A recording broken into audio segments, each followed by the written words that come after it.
Good morning guys! Welcome back sa aking channel. For today's vlog, magluluto tayo ng stuffed squash dish. Okay? So let's start now. If you haven't subscribed yet to my channel, please do subscribe. Hit nyo na rin ang notification bell para updated kayo sa susunod kong mga videos. So this is Tess Home.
We are going to put this one to our oven, guys, for 1 hour or until maluluto.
Lemon.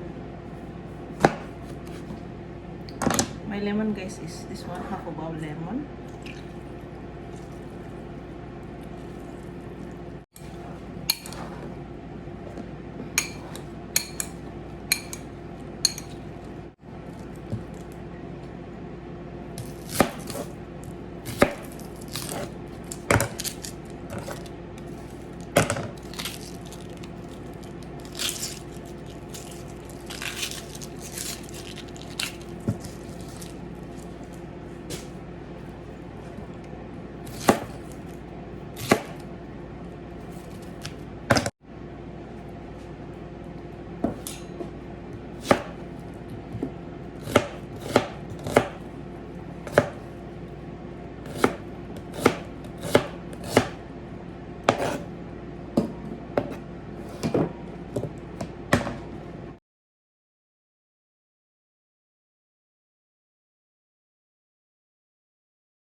So I bought this one, guys. I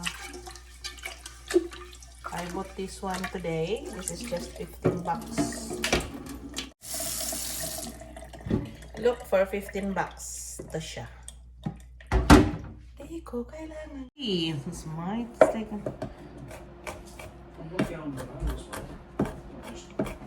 I think maybe it's just under your computer. Too much love will kill you. That was sticking out. So we have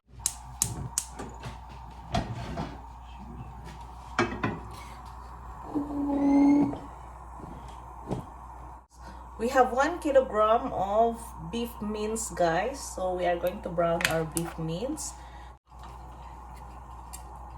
We will put a little bit of olive oil. Just a little bit.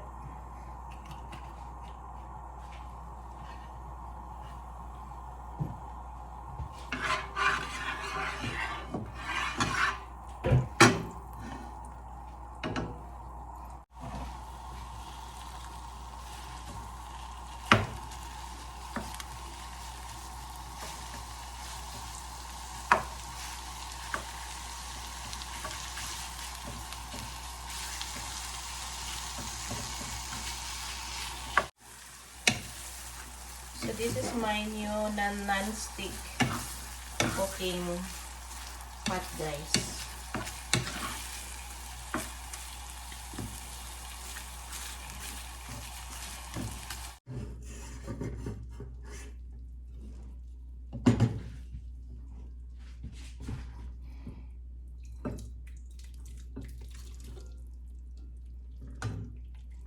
Okay, that will do. So this is our brown beef. I never put any salt or anything on this yet, guys. Okay, so we will add our onion.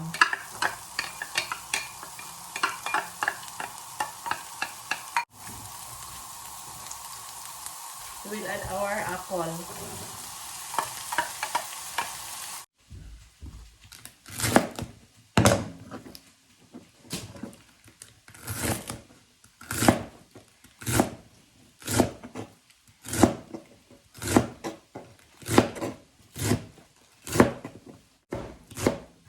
Ang sarap nito.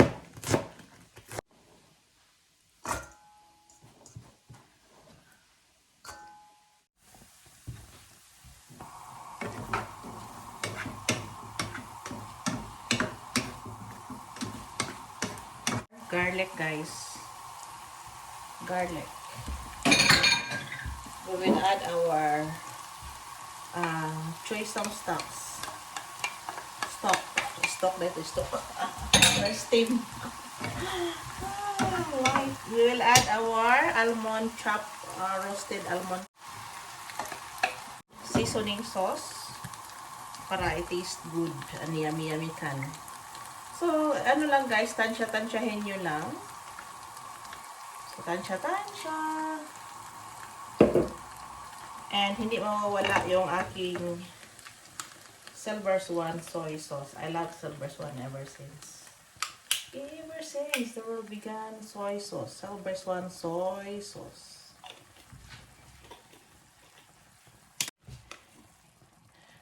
Brown sugar.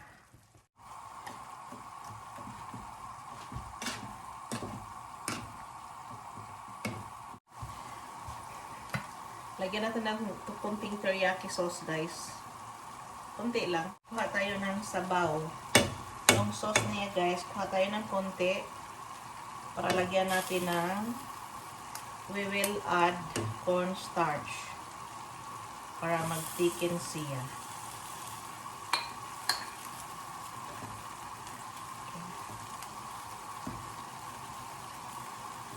Okay. We will add a tablespoon of ating cornstarch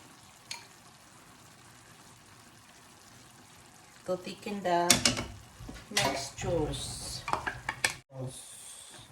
Then guys, it's about time to add our choy sam. Wala kasing kale, guys, hindi ako nakahanap ng kale. So ito lang. Ouch.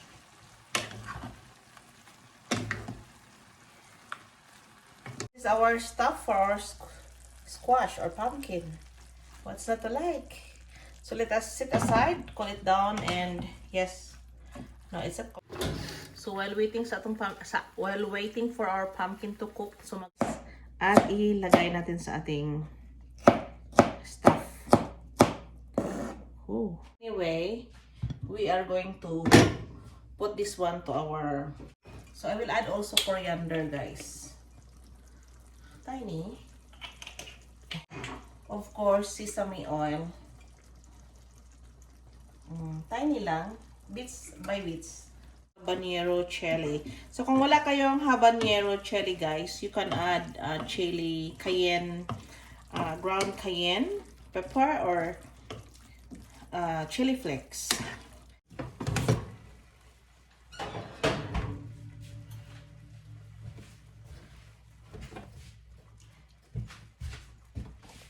So this is now our baked pumpkin squash. So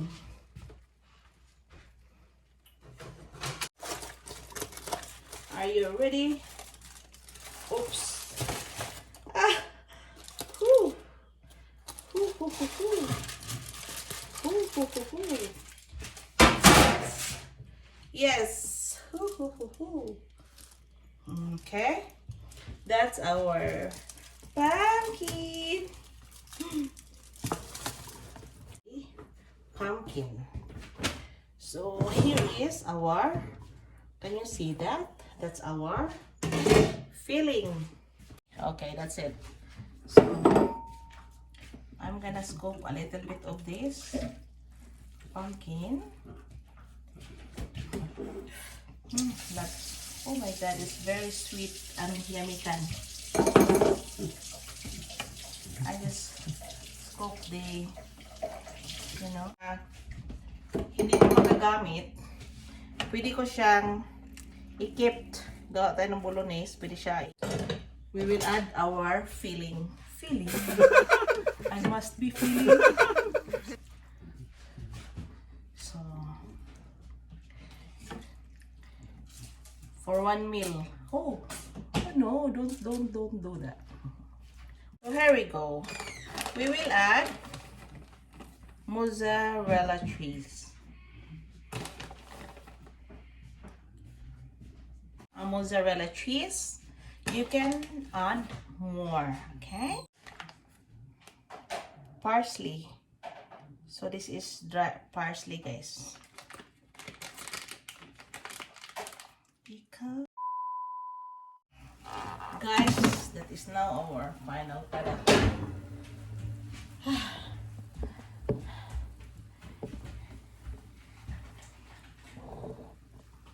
So this is now our final product, our squash stuffed dish, okay? So if you haven't subscribed yet to Tess Home, guys, please do subscribe and hit nyo na rin ang notification bell for more videos. Thank you for watching. So guys, ito na yung ating final product, guys. Napakasarap ito, guys. So ito yung aming dinner or brunch for the day. So I hope you can make this in your own kitchen, guys, and I hope you learned something out of my video. And if you haven't subscribed yet, please do subscribe. Thank you for watching. Bye bye. From Tess Home Kitchen to yours.